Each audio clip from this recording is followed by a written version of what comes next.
If you're willing to do that, we will see if we can get to that once I've answered the other questions. Okay. So the first question came from Ryan Claytor, and his question was, what would you suggest to an author for the best free promotional recommendation? And what would you suggest as the best bang for your buck paid promotional recommendation? Okay, so I thought about this and I'm going to take them one at a time. So, best free promo. The first thing I'm going to say is that the best free promo is not necessarily the easiest free promo because there's a lot you can do that doesn't cost money, but that doesn't mean it's simple. It often means it involves a fair amount of work. So you have to be willing to do the work, but it may pay off quite a bit if you actually do that. All right. So the first thing that I'm going to say for best free promo is really simple, which is be really clear about who your book is for and put that information online. That sounds almost like maybe too simple to be helpful, but you would be surprised how often I find that uh, an author doesn't have a very good book page on their website. For instance, sometimes I'll go to an author website and they don't even have a book page, or it's hard to find their book page. Like sometimes I've come across websites where you have to actually scroll to see the information about the book, and it's not listed in a menu at the top. And so, if I didn't know that I need to scroll to find that information, I wouldn't know that that book was there. So basically, what I recommend you do once you have your book, actually, you can do this at any point. You should probably do this even earlier in the process than when the book is finished. Think to yourself, put yourself in the shoes of somebody who isn't you, who doesn't know anything about your book, and ask what do they need to know in order to know whether this book is right for them or for their kid, obviously, because we're talking about books for kids and teens. So oftentimes you're going to be talking to adults like parents, teachers, or librarians. So that is the very first thing. It's so simple, but it's so, so, so important. The second thing is adding a mailing list to your website. It doesn't necessarily cost money. There are a lot of free newsletter software applications that have a free tier. If you just Google it, you will find several options or many options. So you can just sign up for one of those, create an account, and then put that mailing list on your website and don't make people scroll to find it. It should be on your homepage at the top so that people see it right away. Because if you're not collecting the email addresses of people who like your work, there's no way for you to have a way to reach out to them. You have social media, yes, but we all know about algorithms on social media. People who follow you on social media are not necessarily seeing the content that you're putting out there into the world. Sometimes they are, and that's great, but sometimes they're not. Whereas if you have an email mailing list and you can send that email out, then you know at least it's getting into their email inbox. So having a way to capture people's email addresses is so, so important. In the beginning, it's very, very tiny, but it grows over time and it's usually exponentially more valuable, I would say, than a social media following. All right. The next thing I would say is learning the repurposing content process. Again, this is more of a principle, but I think it doesn't cost money to understand this principle, and it's very, very valuable. So what I find a lot of creators do is they default to sharing about their work on social media because it's a very easy thing to do. And I'm not saying that you shouldn't do that. You should definitely share your work on social media if, you're comfortable with that.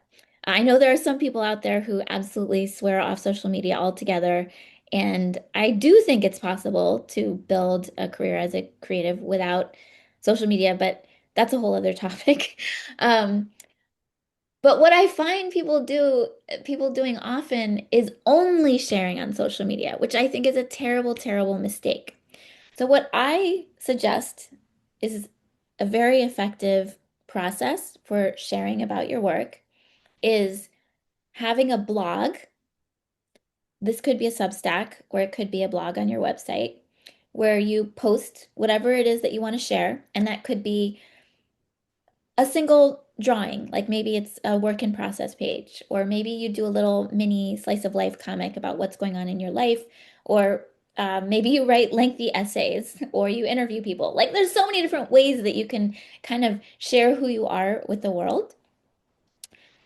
But I suggest posting it in a place that is essentially an archive that people can find online.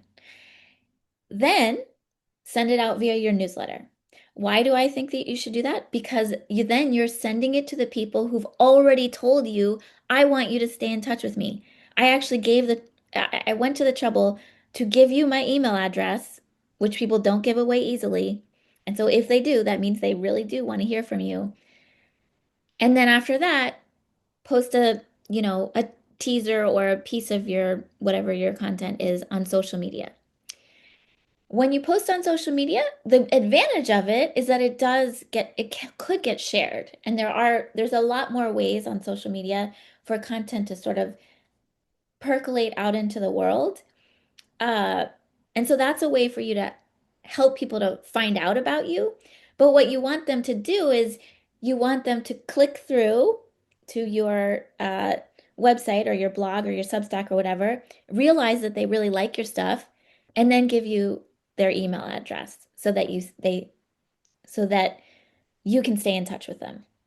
So it's basically like this flywheel kind of thing that you're doing where you make the content, you put it on your website because that way when new people who don't know anything about you land on your site, they can find out more about what do you put out into the world and decide for themselves if they want to keep hearing from you. If you don't do that, then people cannot see your archive material. They can't see the stuff that you published a year ago or 2 years ago or something like that. All right, so that's the process that I recommend. Um, the fourth free promo recommendation that I have is to research local audiences and niche audiences. A lot of times, I think people underestimate the value of local audiences. When you're just get starting out, your local people are very, very, very important. So that would be local schools, local libraries, local bookstores, local comic book shops, local arts organizations, local zine festivals, local comic cons, like local library conferences, everything local. Like just make yourself a spreadsheet, research all those different categories, put it all there, and then one at a time do outreach. And your outreach depends on what it is that you have. Like we're talking about the point where you actually have something to sell. So it could be a little comic or it could be an actual book. Whatever it is, one at a time, you might go in person, like you might go in person to your local comic shop or bookstore, let them know you're a local author, show them what you have, ask them if they're interested in carrying it, perhaps on commission. Um, then there's also talking to local schools and libraries to see if you can get author visits, signing up to go exhibit at a local show. And that could be, like I said, a zine festival or a Comic Con, or it could be a local teacher conference or library conference or something like that.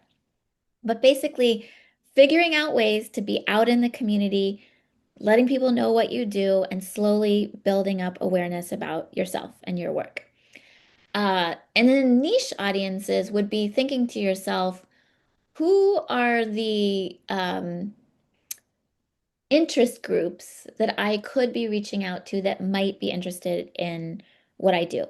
A perfect example of this is Roger McMullen, who's a member of Kids Comics Unite, who has a graphic novel called Cicada Apocalypse, which is a fictional kids graphic novel about cicadas. So it does have nonfiction content. I believe there's back matter in the book about cicadas and their bizarre life cycle.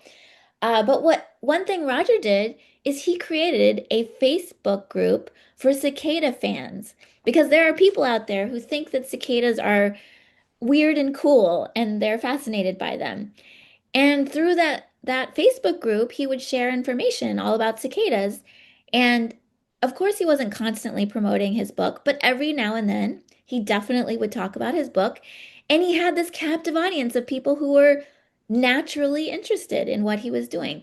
So that is a very creative example of what I mean by going after thinking carefully about who are the niche groups that might be interested in what you're doing and what are some cool ways that you could connect with them and do something to help them, and then ask them if they're interested in your book or your comic. And then my final free promo advice again is more of a principle than an actual tactic, but this would be do a few things really well rather than a lot of things half-assed. When you spread yourself really thin, it doesn't lead to good stuff. And I have a lot of experience with this. Most of us probably do, I think, because if you're naturally a creative person, you always have ideas. There's always things that you want to be doing in the world. And as you gain experience, you start to learn that that can backfire on you. And it's a really good idea to just find a few things that you're really good at and just get better and better and better at those things. So for myself as a literary client, I mean, as a literary agent, I have clients who run across the full spectrum from people who are super introverted and hate public speaking to people who love getting on a stage and talking about their work, right? And so each of them has found different ways to go out there and promote what they do. I have some clients who are trying all the time to get themselves in front of large audiences because they enjoy public speaking, as I just said. And that is a great way to reach a lot of people at one time. But then there's others who are just really good at posting inspiring stuff online. So maybe they have a Substack and an Instagram and they are vulnerable in a way that really touches people and people really love. And they just do that on a regular basis. So there's all different ways to do it, to put yourselves out there. The key is that you do have to do it. You do have to put yourself out there in some way and do it consistently. All right, so now let's get on to the best paid promo. All right, number one is pay for a website and your own domain name. I really get sad when I see people who have no website at all, which is just please, please, if you are trying to make money as a creator, you've got to have your own website. And you should have your own domain name too, I believe, because it definitely makes you look much more professional than if, if your website is like yourname.weebly.com or yourname.adobeportfolio.com or whatever. Um, I recently posted a question, it was a couple weeks ago in Kids Comics Unite, about looking for a colorist. And some people recommended some colorists. And it was very hard to, there were a couple people where it was very hard to find their work and their email online, which I was like, here I am. I'm trying to help people get a paid gig, and you don't have your email or your portfolio easy to find. That's crazy. So, yes, number one, spend the money. It doesn't have to be expensive. I mean, a domain name costs $15, for a year to pay for your own domain name. And if you really want to go an inexpensive route with a website, you could do Google Sites and just connect it to your own domain name. That is perfectly viable as a portfolio site. Um, so that is my plea for number one thing to spend money on. Okay, the second thing uh, to spend money on, which is maybe a little quite different, is consider paying for research help. So when you are promoting a book, one of the most time-intensive things is researching all the different outlets where you could be spreading the word about it. So this could be podcasters, local media, schools and libraries, book bloggers, book talkers, niche influencers, organizations that are relevant to your book, festivals and conferences, bookstores, blah, blah, blah. All of those things require a lot of time.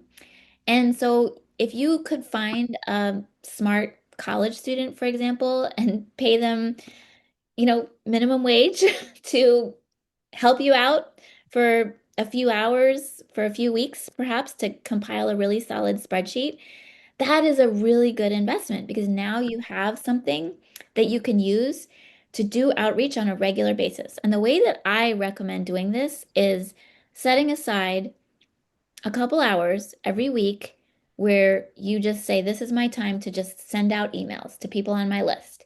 And you just check it off every Friday, or not, maybe not Friday. Friday is not a good day to do outreach, perhaps, but every Monday, perhaps. Monday morning, you set aside 2 hours where you just open up that spreadsheet, you go down the list, you email as many people as you can during that hour and a half or 2 hours, and send it out into the world. And oftentimes you're not going to get a response, but maybe 10 to 20% of the time you do get a response, which is so significant. Maybe you have a podcaster who says they're interested in interviewing you, or a school that's interested in having you come and do a visit, or a bookstore that says, yes, please send me a copy of your book so I can consider carrying it. All of that stuff is super, super valuable. The next thing I would recommend spending money on would be mailing actual physical copies of your book to important people. And important people is a wide range. So again, it could include media, podcasters, influencers who you think would be interested in your book. And one way to find people like that is through your comp titles. So your comp titles, as you probably know, are comparison books that are, if readers like this book, they're probably going to like my book. So have you take your list of comp titles and then go to Google or Perplexity or whatever it is you're using and type in the title of the first one and then say like podcast interviews. So let's say it was Crush by Svetlana Kmakova. Let's say that was one of your comp titles. You would write in Crush, Svetlana Kmakova, podcast interview, and then just see what comes up, see who interviewed her.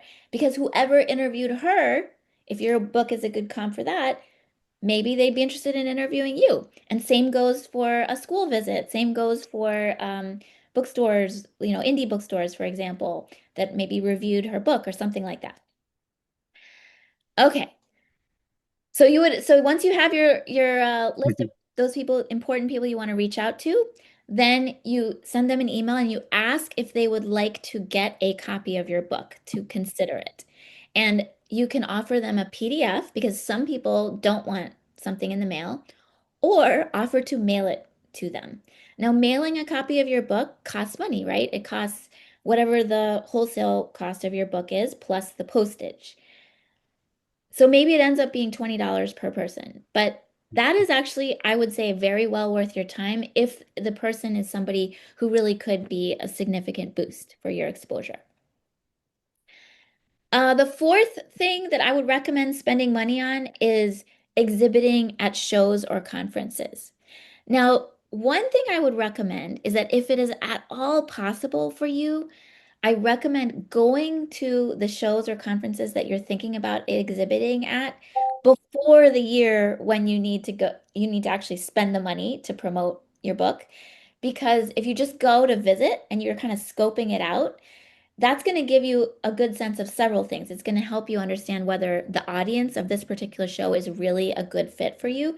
Because maybe it's a local Comic-Con, for example, and you have a middle grade book aimed at girls, right? So you might go to this Comic-Con and realize this is really like more of a superhero show, and there's not a lot of people bringing their, 8-year-old girl daughters to this show, and maybe it's not a good fit for me. Um, or maybe you go to your local maybe your local library conference and you realize that the exhibits there it's not a very lively or well attended exhibit hall. And so you decide I'm not going to spend my money for this. But if you've scoped it out beforehand, then you kind of know whether the audience could be a fit. And the second thing is you could take pictures of other people's displays, like how they set up their booth, and notice, pay attention to which booths have a lot of people in front of them and which booths are not as well attended. So one thing I noticed when I went to ALA, I think it was last year, I wrote a blog post on KCU about attending ALA, and I think I had like 10 ways to promote your book through ALA. ALA is the American Library Association conference, which is for the whole country, and it's gigantic. It's about 30,000 people who attend that show. But I noticed that in the artist alley that they have at ALA, some people had displays that were kind of like almost like a Comic-Con style display where there's like a big sort of display thing on the table with all their merch and stuff on it. And then other people had a more kind of, let's say, less crowded table with just a few stand up either signage or cutouts of their characters or something like that. And it was just not as much stuff on the table. And I noticed that with the librarians seemed to like the tables that didn't have the big display of merch. I think maybe because ALA is such a different show than a Comic-Con, and the big merch displays was maybe a little, I don't know, intimidating or just made them feel like I'm gonna have to spend money here and I don't want to spend money because librarians are not used to spending money at ALA. Publishers are giving away free stuff at ALA. So that's another thing to pay attention to when you go to a show. Is this a show where people like are going to spend money, or is this a show where people are expecting free stuff? All these things are so important for you to get a sense of before you spend the money to travel to the show and pay for having a booth at that show. So that's my fourth piece of advice about spending money. My fifth piece of advice would be considering paying for expert help in one way or another. So that might be hiring a publicist if you have a book coming out and you are really invested in it and you really want to go the extra mile and you have the budget. It could be paying a marketing coach. It could be taking a course like how to launch your graphic novel, which I'm promoting with this Ask Me Anything right now. It could be any number of things where you feel like I really need somebody with specific expertise who can help me make faster progress in a shorter amount of time than it would take me if I did it all by myself. I am such a big believer in this. I personally have a business coach, and that person is like my business therapist and helps me a huge amount. I've paid for courses that have helped me make huge strides forward. I really believe that investing in yourself is a very valuable thing to do when you can do it. And I will say, like very early on, I put a course on my credit card because I couldn't afford to pay for it out of pocket at the time. And I do think it was worth it. And that was a course called Make It Work Online, which is all about starting an online business. Okay, so I have one other thing I wanted to mention when it comes to paid promo, and that is a little bit about advertising. Because I think oftentimes when people think about paying for promotion, the first thing they think of is advertising. And as you'll notice, I didn't even mention advertising in the five things that I mentioned you could spend money on that I think are particularly valuable. However, I do have a suggestion for paid advertising that I think is very interesting. This would be for more advanced people once you've really you have some experience under your belt with publishing, either with a traditional publisher or going the self-publishing route. Um, I was speaking with an editor yesterday from Sourcebooks, and I don't know if any of you guys know about Sourcebooks. Sourcebooks is a really interesting medium-sized publisher, founded maybe 15 years ago. I don't know. They haven't been around super long, but they have huge growth rate. Are they've been named by Publishers Weekly as one of the fastest growing publishers in the United States for a long time now. And one of the things, the founder of that company, Her name is Dominique Racat. One of the things about her is that she's always been super into technology and data and Mhm, metrics, mhm. unlike most traditional book publishers, which tend to be very old-fashioned and they jump on that bandwagon very late. Um, but one of the things that this editor told me that they do for all of their books, and this is something that I'm telling you because you can steal this idea once you get to be comfortable enough with doing something like this, is they A/B test titles and book covers. How do they do this? Oh, first of all, let me explain what A/B testing is. A/B testing is when you put something online, you put two different versions of something, or you could even maybe try three different versions. But I think the general rule of thumb is you should always be comparing just two at a time so that you can really tell which one moves the needle. And you see which one gets clicked on the most. Because this is something you can do digitally that you cannot do in a bookstore. So you couldn't have two different versions of your book in a bookstore and see like which one do customers buy the most, right? But online you can do it very, very easily. So you have your book title and cover number one, and then you have your book title and cover number two. You run ads on something like Facebook, for example. And on Facebook, you can target your audience very, very specifically. So you think to yourself, well, maybe your book is kind of like Olga by Elise Gravel. So it's a really funny chapter book, illustrated chapter book for like 7 to 8 year olds, for example. And so you could kind of find a look-alike audience for people who've also purchased um, Olga by Elise Gravel, or maybe investigators, or I don't know if Dogman would be. Dogman is really huge, but maybe if it's a really good fit for your book, you could find people who are really into Dogman on Facebook, and you send your ad out with the your two books, and you see which one people click on. Now, the question that I had for this editor when I talked to her yesterday was like, well, if you're early enough in the process that you are still testing your title and your cover, then you're not actually selling the book yet. So how are you actually, what are you doing with these ads? What are people clicking on? And she said, oh, it just goes, when people click on it, it goes to our kids' books page on the Source Books website. So that's the cool thing about this technique is you don't actually have to be selling anything yet. People click on it and you could have them come to a pre-order page on your website, for example, or just a works in progress page or something like that. The only thing that you're trying to do here is see what gets clicks the most. And with Facebook advertising, with $20, for example, you can reach a very large audience as long as you're being very, very targeted, and you will get data by comparing those two.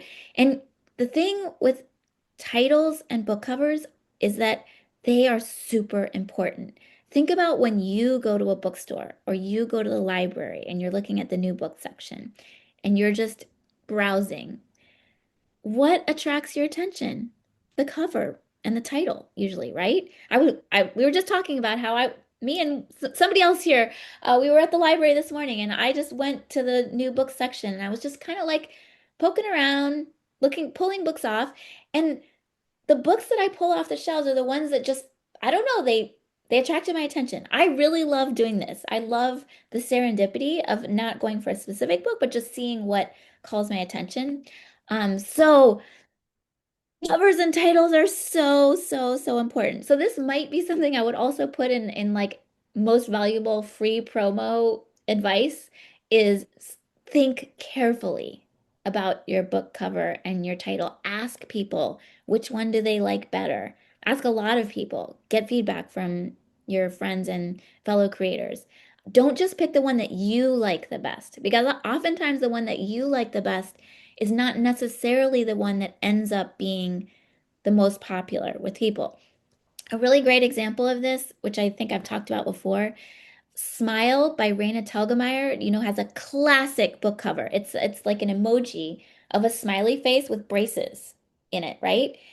Raina didn't like that cover when Scholastic was first, picking covers. But the design department convinced her that People really liked it and they went with it. And, it was an iconic book cover that's still very, very, very strong. It's so noticeable. So, uh, that's what I have to say about paid advertising. All right, I've been talking for like half an hour and I've gotten through one question. So I'm going to try to be a little bit faster. All right, the next question is from Dell, and I loved this question. With publishers taking so long and lists getting shorter and shorter, I want to explore creating my own self-published middle grade books. This is a notoriously gate-kept age bracket for books. How would you go about marketing a middle grade book for self-publishing or crowdfunding? I personally love self-publishing because I think I am a very entrepreneurial person and the thing I like about self-publishing is that you can do whatever you want. You don't have nobody is giving you permission, right? There's no traditional publisher that you have to run things by and get approval for. And so you can try many things that traditional publishers wouldn't necessarily do. So the first thing is I would say you need to think like a business person. You have to take off the craft and artist hat and put on the business person hat and think like that. So I would definitely start by doing some market research. So you have your book idea, right? Again, we've talked about comp titles. I would go look up your comp titles online, look at them on Amazon, see how the book what's said in the book description for those books. See, look at the title because sometimes publishers will add keywords to titles in very creative ways to help the book surface in searches. I look at the reviews. Click on those Amazon reviews and look at the 5-star reviews and look at the bad reviews and see like what are the 5-star reviews saying? What do people like about it? And that gives you ideas of like words that you should include in the metadata description of your book. So metadata is the copy that is sent out online via Amazon or via Ingram, which is another online distributor of books. And it's very important the text that you provide because that is how your book is going to surface when people are searching for it. So yeah, the information you can find through Amazon reviews is so interesting and so useful. Once you've done all that market research, that's going to give you a much better idea of like who are the types of people who are really interested in my book and how do I describe it in a way that's going to be helpful for them. I was talking to a publicist a while ago who talked about how one of the hardest things for creators is seeing the label from outside the bottle. Because as the creator, you're inside the bottle. So that important thing is you need to get outside the bottle and figure out what's the label that you have to put on the bottle that's going to attract people. Uh, the next thing I would say is you want to think in ecosystem terms. It is very, very difficult to really build a sustainable business off of a single 300-page epic graphic novel. That might be what you would love for a traditional publisher to give you a ginormous advance to create, but as a self-published person, that's a very, very difficult way to go. First of all, it's going to take you years of, unpaid work to create it. And during all that time, nobody knows what you're toiling away at.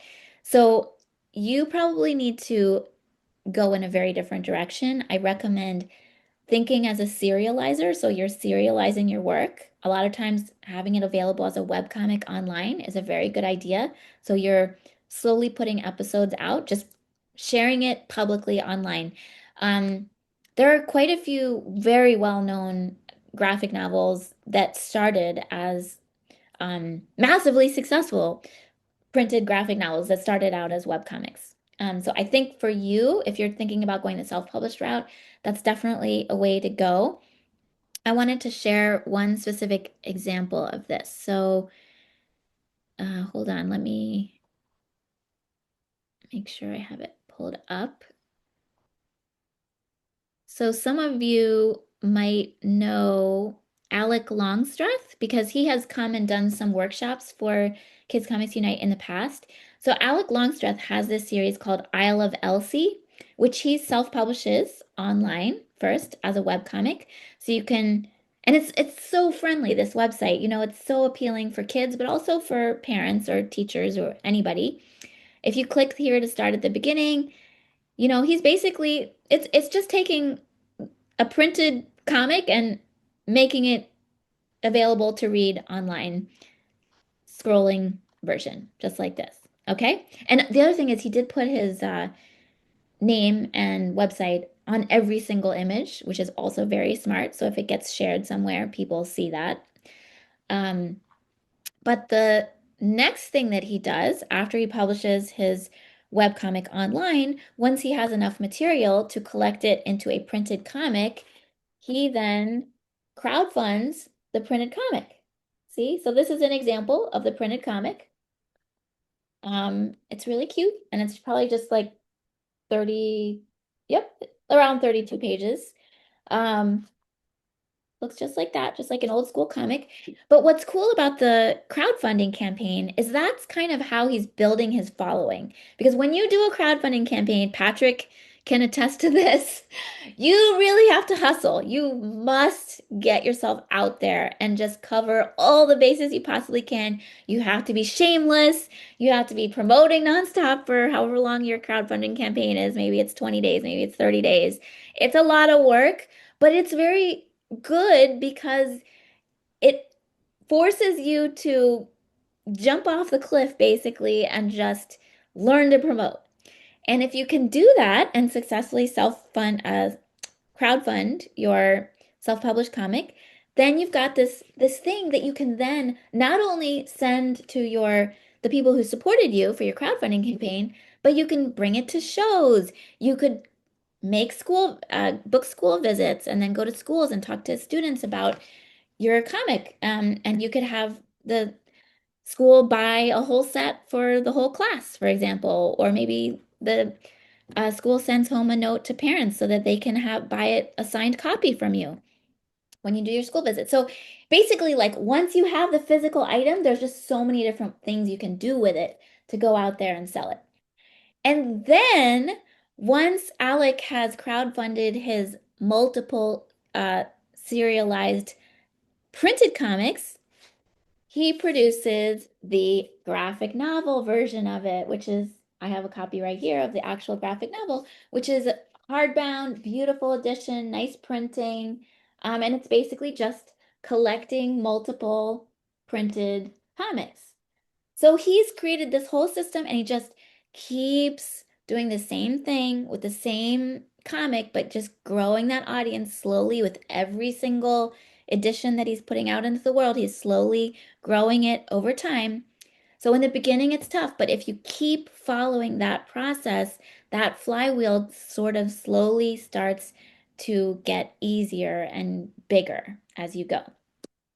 So thinking in terms of this ecosystem that you're building out slowly over time is the way that I would think of it as a self-publisher. Let's see. Oh, a few other little notes about self-publishing. One thing that I would definitely do is I would definitely reach out to people you know, especially well-known creators, to see if you can get blurbs for your book. A blurb is basically a testimonial from another creator saying, I loved this comic. It was the greatest thing since sliced bread.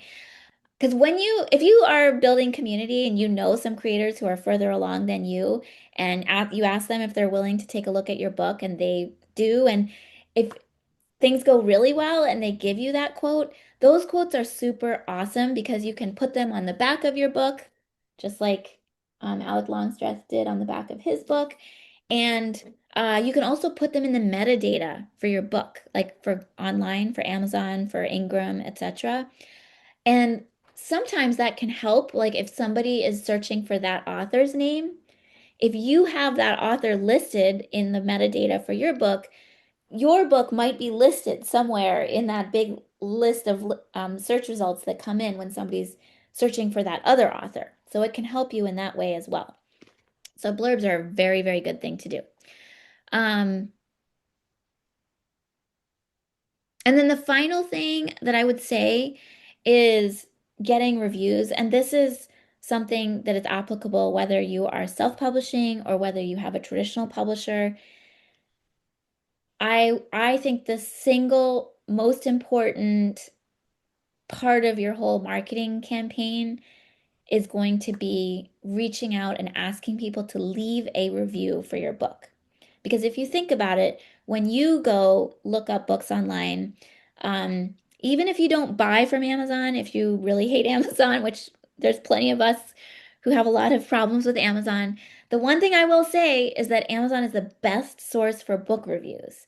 So a lot of times I will go read reviews on Amazon and then I will buy the book somewhere else. There's lots of people who do that. But getting those reviews on Amazon is so, so important. And the way to go about and do that is actually very straightforward. Ask every single person that you know. So there's something that I call your friends and family list, which is something that I recommend you create when you're working on your book marketing campaign.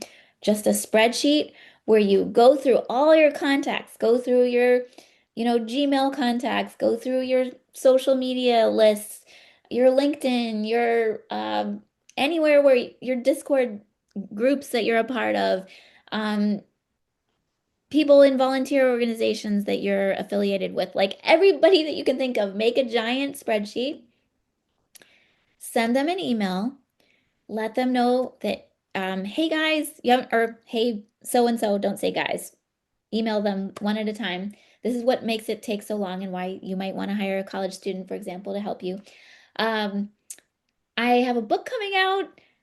I would love it if you are interested. You can sign up here for my mailing list, and then I'm going to keep you posted. So those people who sign up for your mailing list, the next email you might want to send is, I would love to share my book with you. Here's where you can get an early review copy. And then all the people who do request your early review copy, follow up and say to them that the number one thing you could do that would help me the most would be to leave me an online review. And again, for each of those types of outreach, the people who respond is going to shrink. So at first you email everybody that you know, right? And only a subset of those people are actually going to join your list, right? And then you offer those people an advance copy. Only a subset of the people in your email list are going to actually ask for the advance copy. Of the people that you send the advance copy, only a subset are going to actually leave you an online review. But some people will. And even if you're just starting off with 20 online reviews, that's so much better than, um, having your book come out and, a few months later there's 7 online reviews or something like that, or even fewer than that. That is, that really, really hurts your book. So those online reviews are very, very, very important. I feel like you should try your very best to get at least like 25 reviews within the first month that your book comes out. So if you want to get 25 reviews, you need to reach out to exponentially more people in order to get those 25 reviews. So you might need to reach out to 250 people in order to end up with a total of 25 reviews or something like that. Um, I wanted to mention another self-published book that I often talk about because this book is so successful online. It's called Legend of the Star Runner.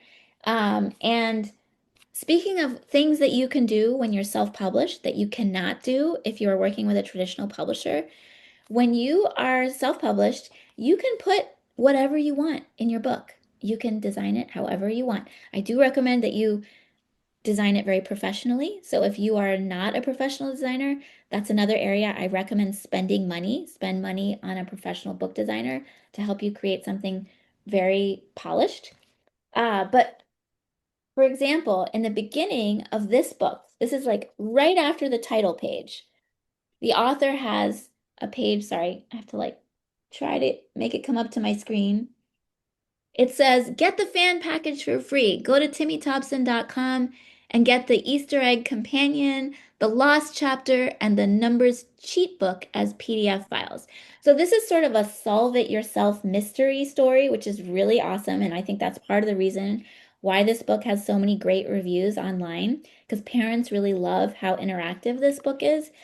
But what's so genius is that on the very first page, before you even get to the story, the author tells you, get my Easter egg companion. And what's really cool about the Easter egg companion is it is an activity PDF that gets sent to parents so that the kids can then find extra stuff in the story that's not, you wouldn't necessarily know about the Easter eggs that are in the illustrations unless you get this Easter egg PDF.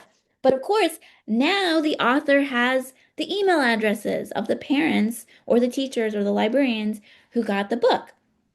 And so the other thing he does in this book, which you couldn't do if you had a traditional publisher, is at the end of the book, this is actually the last page, it says, do you like this book and want to help spread the world? At the time of writing, we have no big publishing house to support us, and it is you, only you, who can make all the difference. Here's how you can help. And he says, go to timmytobson.com, register as a fan so I can keep in touch with you. Number two, leave a review on the internet platform of your choice. Now, 9 times out of 10, people are going to go to Amazon and leave that review. But you don't have to say Amazon. You just say, leave me a review online because it really doesn't matter where they leave you a review. Leave you a review. The more reviews you get, the better. So I love this about self-publishing, that you can try all these things. One other really cool example I wanted to show you about self-publishing is this other thing that somebody told me about, which I think is super cool. Um, there is this company or creators who have this thing called the Max letters. Maybe you can post in the chat if you've ever heard of this before. But basically, what this is it is a story that is delivered through the mail as letters. So they have an awesome website that explains what it is. Basically, you get this letter, which has a little postcard, maybe it has 2 chapter letters every month. Um, comes with some extra freebies. And I guess it comes, oh, so it comes twice a month. You get the letters, and this is what they look like, right? So let's see. Oh, and now they have different versions. I think when I looked at this before, they only had one version, but now they have different versions for different age levels. So let's say you wanted this one. So you pay $13 a month for 12 months. So do the math on what they're earning with this, per person. This is a way for you to make a lot more money than if you were selling a single book for $13. You're through this method, you're getting a subscription over time, which is amazing. And if they're continually building out this story for, maybe they do one book a year and then I don't know if they turn them into print books or not. But it's a very, very brilliant business model that publishers are not trying. So this is something that you could try. Alrighty. Let's see what other. I think that was everything that I had for that particular question. Okay. I'm gonna try to go really fast through the rest of the questions. What do you think about these promo sites like Bookbarian or Free Booksy, where you can reach their subscribers anywhere from 60,000 to 450,000 for a fee? Do you have any experience using them, and what was the result? I do not have any experience with them, so I can't speak from experience on this. The one thing I would say is do a lot of research and be very careful about who is the audience that these freebie sites are aimed at. A lot of them are aimed at adult readers, not kid readers. And a lot of them are really good for adult genre fiction, I think, like romance, thriller, horror, that type of thing. Um, Probably not a good idea for a middle grade or, kids book. So the number of people being reached is not what's important. What's really important is who is the audience, the exact niche audience that these sites are reaching. So I would do a lot of research before I jumped at something like that. The next question is, how effective are book marketers, promotional managers, those sorts of experts, and what are red or green flags to look out for whether they are qualified? Personally, I think I wouldn't hire somebody unless I would do one of two things. Either I would get a word of mouth referral. So I would, if you find somebody that you're interested in, I would ask everybody you know who's in our world, has anybody worked with this person before? And can you tell me what your experience was? Because I have worked with experts of this type before, in various circumstances, and my experience is that it can be all over the map. Sometimes they're great, and sometimes they're not great at all. Sometimes they can seem really good, but uh, I'll give one example of one of my clients hired a marketing, like a social media marketing person to help. Well, it was basically like a coaching kind of thing. And it ended up being not very helpful because this person really overloaded them. They just gave my client like huge documents full of try this and then try this and then try that, and it was not helpful at all. So that was an example of something that didn't work well. An example of something that did work well is I have a client who paid a publicist who definitely had a lot of connections, was a specialist in the children's book field, and that publicist helped her get her book in front of very influential librarians and book bloggers who did end up writing about or covering her book. And I don't think that would have happened if she hadn't had this publicist who was helping her out. Because basically, a lot of times, an expert like that, what you want to be paying for is somebody who has real connections and who can make something happen that you wouldn't necessarily be able to make happen on your own. The other thing that you could try that I do think can sometimes help is ask if you can have a short free consulting call. This is something that hopefully a lot of paid experts like this would be willing to do with you.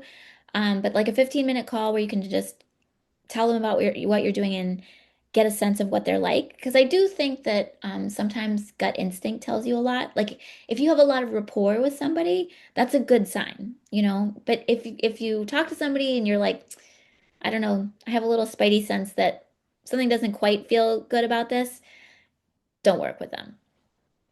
Okay, next question.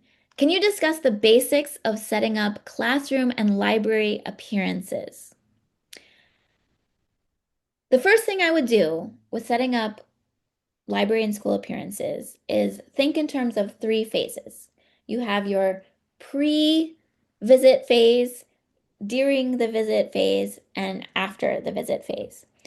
So before the visit, you want to set things up so that you have assets that can be reused all the time. So the first thing that you want to set up is your author visits page on your website that explains what do you do. I recommend that you just have maybe 1 to 3 workshops described on your webpage because again, overloading people with information is often um, more harmful than good because once people get overloaded, they don't know what to choose and then they won't get in touch with you. So just have a few, maybe 1 to 2 to 3 different workshops available on your author visits page. Um, then you want to reach out to local schools. Always to start local because local is your easiest way to get through the door. Usually with libraries and schools, you can find emails on websites. What I have heard in terms of getting school visits is that the people who are the best to start with for trying to get school visits are the PTA or PTO leaders, so the parent-teacher leaders. Oftentimes, funding for author visits comes from funds that the PTA or the PTO provides. So connecting with them would be the first place to start. And just, send a very short email, kind of just like a query letter, basically why you're reaching out, what the book is that you have to offer, a little tiny bit about who you are, and the fact that you're local, obviously, and that you're setting up school visits for the promotion of your upcoming book or your book that just came out.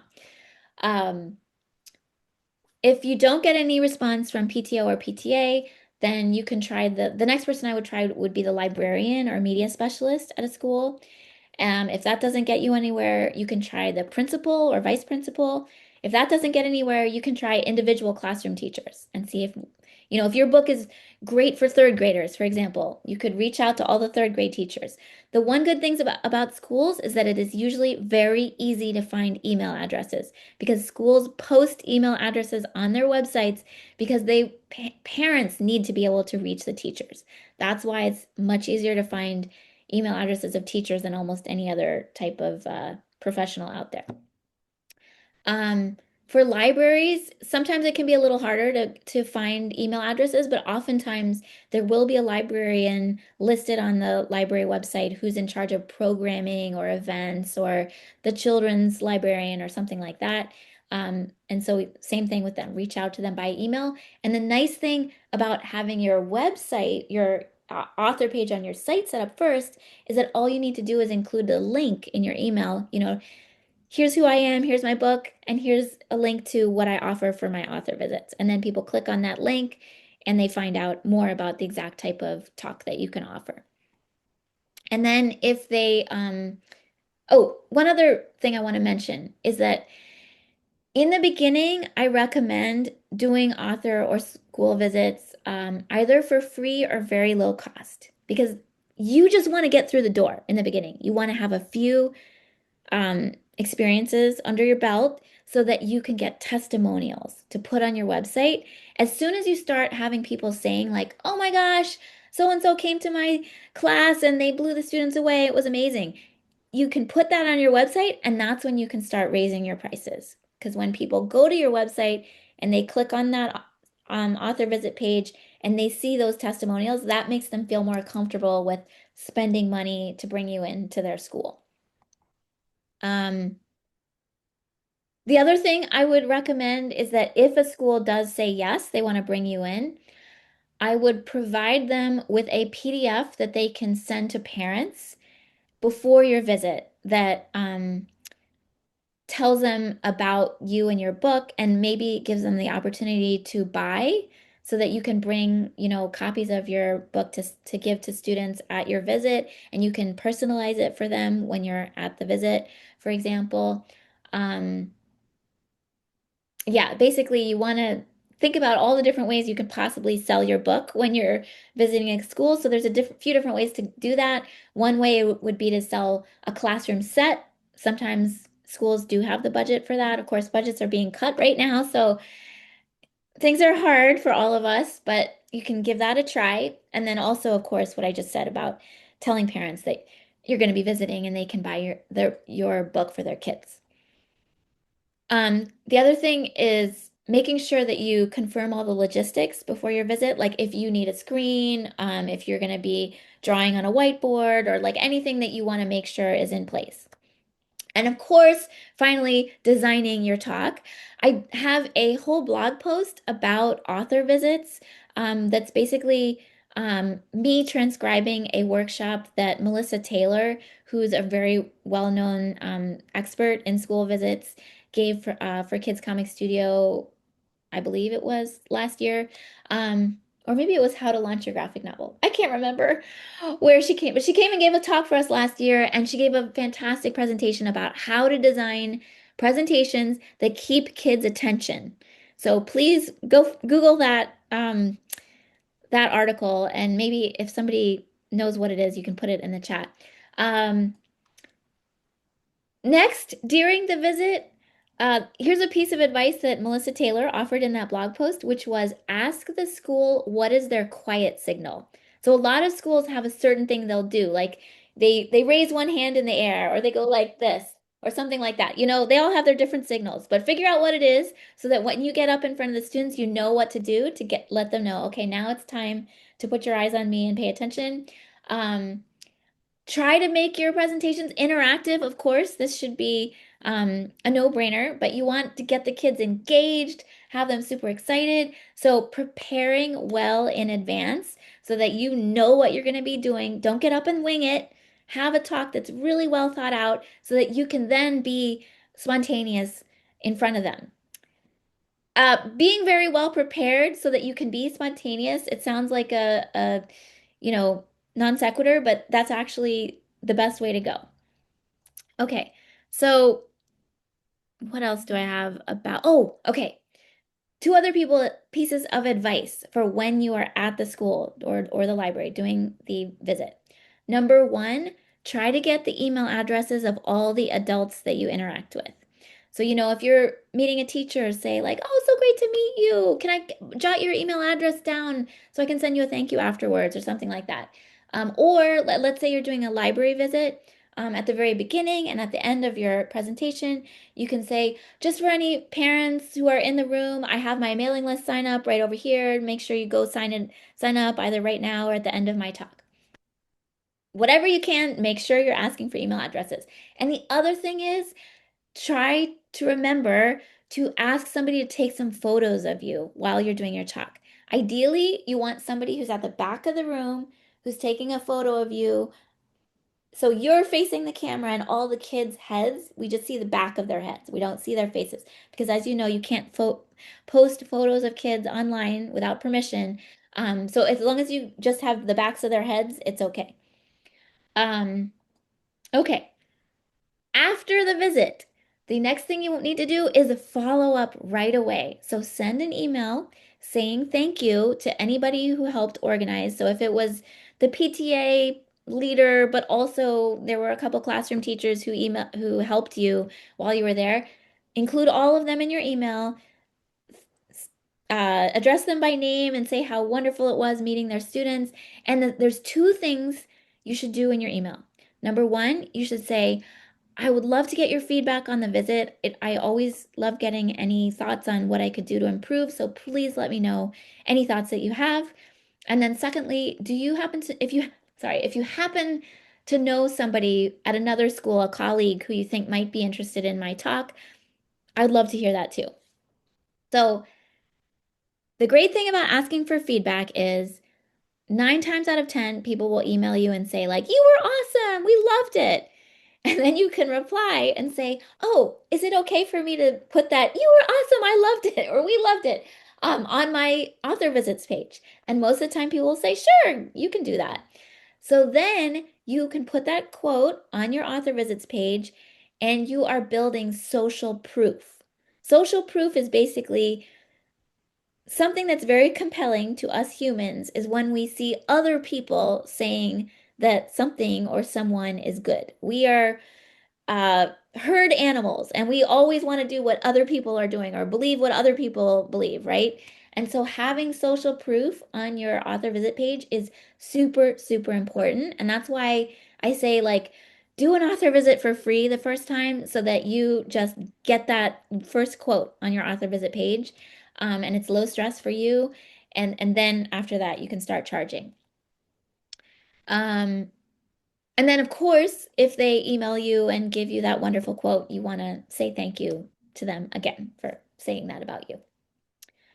Um, okay, and then the other question, which was related to that, was how to get librarians to know about your book.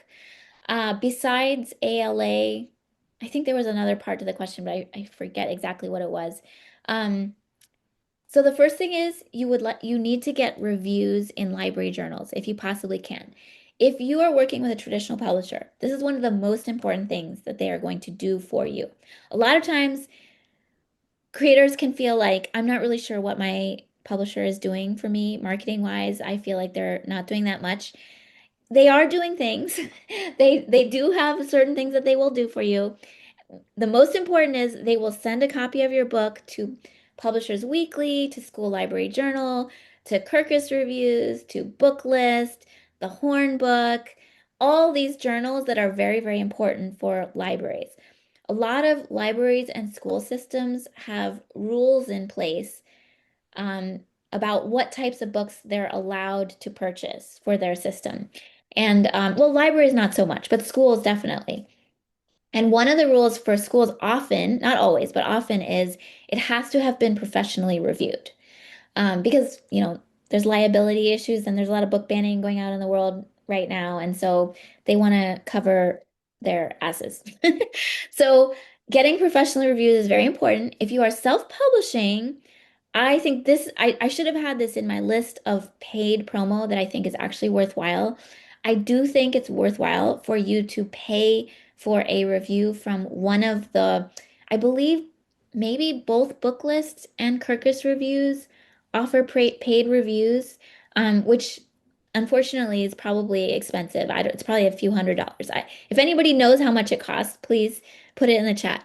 Um, but I do think that's worthwhile for you to have that review because then you can put it, assuming it's not a bad review. Let's hope it's not a bad review, but you can put and even if it's sort of a mixed review, you can cherry pick from the good part of the review to put in your metadata and put on your website and all that kind of stuff. But that's very, very important and helpful for getting into libraries. The other thing, which I've already talked about, is researching both local libraries and then special librarians who might be relevant to your book. So, for example, if you are doing an early reader graphic novel, there is an award called the Geisel Award, which is the award for the best early reader of the year. And you do have to do a bit of like Googling around on the ALA website, but you can find the names of all the librarians who are on the committee for the Geisel Award. And I think the committee changes either every year or every 2 years. So either every year or every 2 years, there's a new crop of librarians who are coming in to judge that award. Now, who are these librarians? These are librarians who are already they're making enough extra effort to be on a committee for the national ALA, which means these are important librarians usually. These are people who are decision makers within their district, who are taking leadership roles, who want to be really involved. And they have said, I am specifically interested in being on the committee to vet awards for early readers. So that tells you these are the best type of librarians for your book, and you can go through the committee for every single past year. So you could go back 5 years, you could go back 10 years and compile a big long list. These are all the librarians from the Geisel Award Committee going back 10 years. Now you have to go find their email addresses because their email addresses are not on the ALA website unless you are an ALA member, I think. But you can do the research. It's legwork. Again, you could hire a college student to do this, but go to the every single library district website, find their name, see if you can find their email address. Sometimes you can't find their exact email address. You can still reverse engineer the library format. Sometimes, it's like first initial, last name at blah blah blah library system. So yeah, that's how you would do that research. And then you can reach out to those people and offer to send them either an advanced copy PDF or a free book, if I mean a physical book in the mail if they want that. Plus, I would recommend read my article about 10 great ways to promote your book at ALA because I tried to be very comprehensive in that blog post, and I think there was some really good advice in that blog post. All right. I think, Keith, were you the one who had a question about your query letter and AI? Yeah, I did because Okay. I ran the blurb part of the query letter. I ran to through AI asking, "Does this sound like AI?" And the answer was, "Oh yeah, this sounds exactly like AI." So I think all my years of trying to promote my screenplays, I've learned to write blurbs that sound like salesmanship, which is Oh, can I what see? AI sounds like. Can So you show now it? I'm sorry. Can you show it? Yeah, let me see if I can do a screen share. Hang on. Where is it? Huh.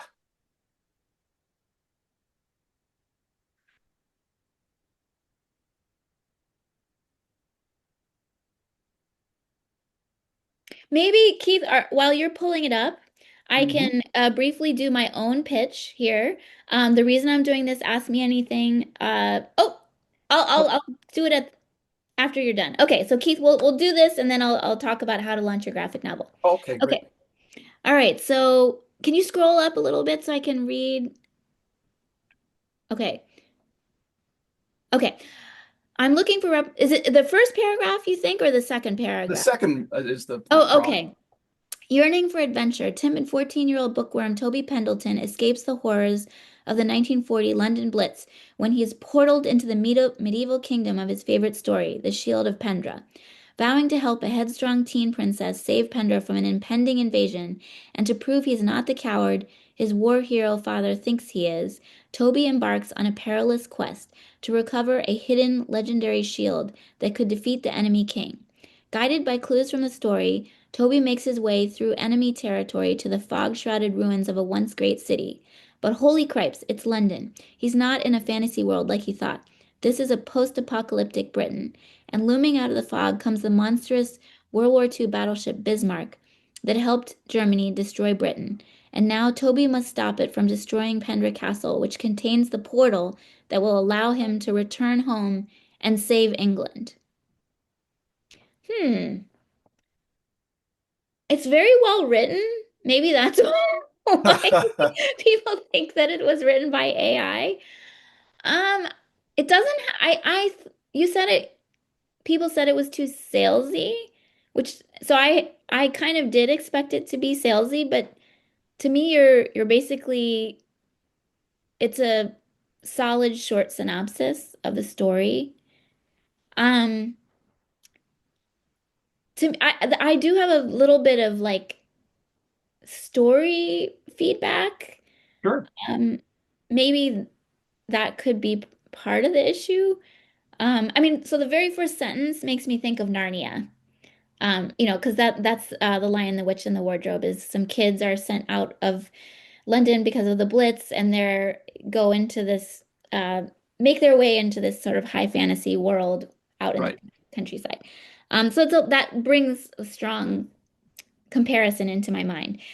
Then you say, then basically it goes into this sort of high fantasy setup and then switches into post-apocalyptic uh like post World War II alternative history, I guess.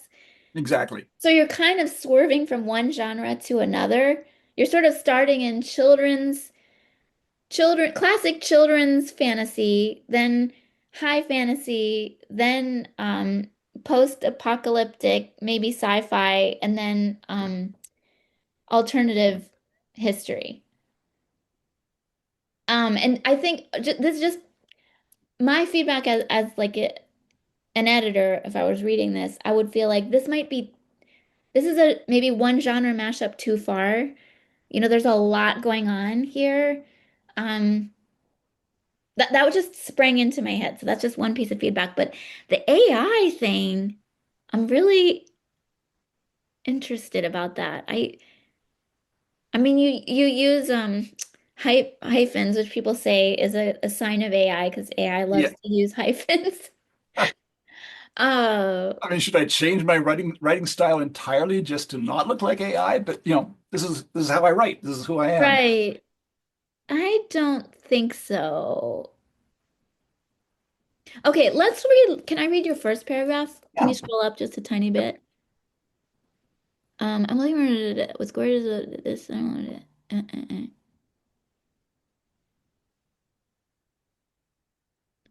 Okay. Um, I do think your first paragraph is very salesy. I would usually when I'm pitching a project, I try to be as straightforward as possible. And I tend to try to take adjectives out. So gorgeous art, like I might just okay. Also, I would reverse the order of these paragraphs because the first thing you want to do is you want to get people hooked on your story. You want to make sure they're like, okay, I'm really into this story. That is the very first thing you want to do. The second thing that you want to do is kind of um, position yourself and like, why are you compelling to them as an author? And, also your team, like if you're working with a team, um, and touch on who's the audience for the book and why is there a market for this book, which is a lot to do in a paragraph in a query letter. So you want to do it as simply as possible, but the story is always first. You want to make sure that people get hooked by the story. Okay. See, I was worried that the story, being a portal fantasy, I know there's portal fatigue like crazy out there. Hmm. So I thought if I got the quality of the art and the team and the comps in first, that might intrigue them enough to go through the description without worrying too much that it's a portal fantasy. Hmm. Well, Really, I okay. just want Can to you, get the click on the link and see the art, and I think that would win them over. yeah, okay. Well, here, stop sharing your screen. I'll give you one more little tip. So if I am sending a pitch to editors and I feel like the art is a really strong selling point, a lot of times what I'll do is I'll take a screenshot of just one detail that I think is a knockout detail from the art, something that I just absolutely love, and I'll make it low res, very low res, and then put it in the email. So, dear editor, I'm so excited to pitch you this story. Here's what it is, story. And then I can't resist sharing this piece of art with you. I would phrase it better than that, but and then I would just show that one piece of art, and then the next paragraph would be like, here's why I love the authors so much. They're so cool because of this, why this, and this. And then here's where you can find the full pitch. But just because if you put that one image inside the email, then they're going to see it. Yeah, I actually, for a lot of emails, I put a strip of maybe 4 or 5 small images Oh, I along the wouldn't do top, that. Just one, just make one. it really, really one single strong image. Okay. And the problem I ran into with any images was that without my knowledge, Outlook, even though I embedded them in the body of the email, Outlook turned them into attachments Oh when they yeah, sent. sometimes, some people And a won't lot be of able to see agencies it. don't even open attachments. So I don't know who got my email, who just discarded it Some because it people has, probably won't. Yeah. yeah. Yeah. And no matter what I tried, I could not get Outlook to not make them into attachments, even Yeah. though I followed all the advice. So I Yeah. just stopped putting art in there at all.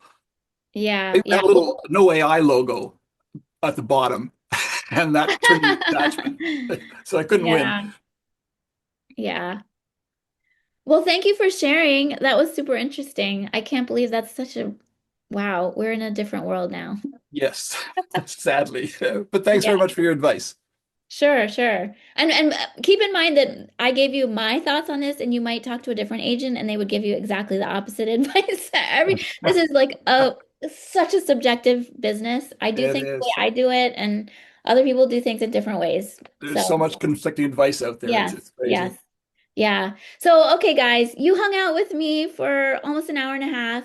As I said, the whole reason I'm doing this Ask Me Anything is to promote my own course, which is coming up, How to Launch Your Graphic Novel. Um, uh, let me show you one thing on the page about it, because I wanted to share what I think is the most important thing about this course is basically what we're going to be doing together in the course. So it's this bullet list right here. So basically, we are going to be working together on your website. We're going to be putting together a media kit. I'm going to do my very best to get you a newsletter and welcome emails set up during the time that we're working together. Starting to work on your outreach spreadsheet, helping you with template emails, figuring out your marketing timeline. And then the other thing, which always is my favorite part about every course that I teach, is I put all the students together in small groups that you are going to be meeting with once a week throughout the duration of the course. And I work really hard on putting these groups together because I think it's so valuable for you to meet other creators who are totally understand where you're coming from because they're working in sort of similar areas. They have overlap with you because oftentimes these are people that you will stay connected with, maybe possibly for years after you take this course. So much of success in this business comes down to making connections with people. And those people are not just like agents or editors. In fact, more important than agents and editors are fellow creators, making connections with fellow creators. So that's my pitch for the course. I know it's not going to be right for everybody who's here because it really is dependent on what stage you're at. But if you guys could help me by sharing it with other people that you think would be a good fit for it, I would be so happy. Thank you very much for doing that to help me out. Patrick, you have your hand raised. Yeah, I just want to jump in and just give a rousing endorsement for those of you who are meeting Jana for the first time. I mean, I just got off of a Zoom call with one of my cohort members from the class I took in 2020. Oh my Before, gosh! yeah, before I became the rousingly successful graphic novelist I'm not today, but uh, That you are becoming. it's it has been a process, and I can mark lots of I have lots of little check marks, many of which I'll attribute to Jana. So if anyone is just considering it or just thinking about it, three thumbs up. You'll Yay. Yay, be. yay, yay. All right. Any last questions?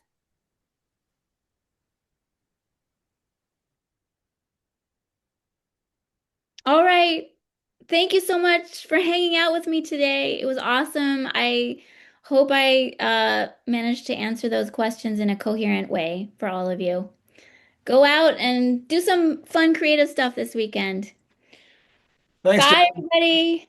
Thank you. Good to